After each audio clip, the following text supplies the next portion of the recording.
कृष्णानेच द्रौपदीची लज्जा राखावी या वाक्यातील क्रियापदाचा प्रकार ओळखा. आज्ञार्थ, विद्यार्थ, संकेतार्थ, शक्य क्रिया.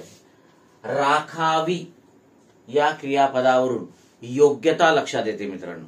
आणि जर एखाद्या क्रियापदातून कर्तव्य, योग्यता, इच्छा, तर्क, अनुमान, शक्यता, अंदाज यापैकी एखादा भावार्थ व्यक्त होत असेल तर त्या क्रियापदाला आपण विद्यार्थी क्रियापद म्हणतो आणि अशा वाक्याला विद्यार्थी वाक्य म्हणतो. ठीक आहे.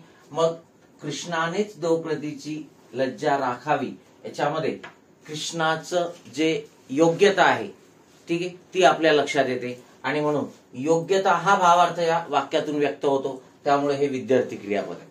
आणि मग तुम्हाला माहिती आहे की आज्ञार्थी क्रियापदामध्ये कोणता भावार्थ व्यक्त होत असतो? आज्ञार्थी क्रियापदातून आज्ञा देणे किंवा मागणे, विनंती, सल्ला, उपदेश, प्रार्थना आणि आशीर्वाद. आणि संकेतार्थामध्ये संकेत म्हणजे अट. ठीक आहे. संकेतार्थामध्ये काय होते? सुरुवातीच्या पहिल्या वाक्यामध्ये संकेत म्हणजे अट दाखवली जाते आणि त्या अटीची पूर्तता झाली तर होणारी क्रिया पुढच्या वाक्यामध्ये दाखवली.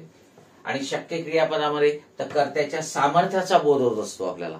कर्ता वाक्यातील क्रिया करू शकतो किंवा करू शकत नाही याचा जर बोध होत असेल तर त्याला आपण शक्य क्रियापद म्हणतो.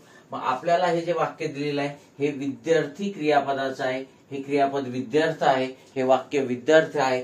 आणखी विद्यार्थी वाक्य ओळखण्याची एक खूण जनरली, ठीक आहे, बहुधा विद्यार्थी जर क्रियापदाचं वाक्य असेल तर त्या वाक्यातील क्रियापद हे वा, वी, वे कारांत असते. वा, वी, इथे वी कारांत आहे. वा, वी आणि वे कारांत असते. ठीक आहे. आणि म्हणून 2 नंबरचा पर्याय आपलं उत्तर. Okay, yes.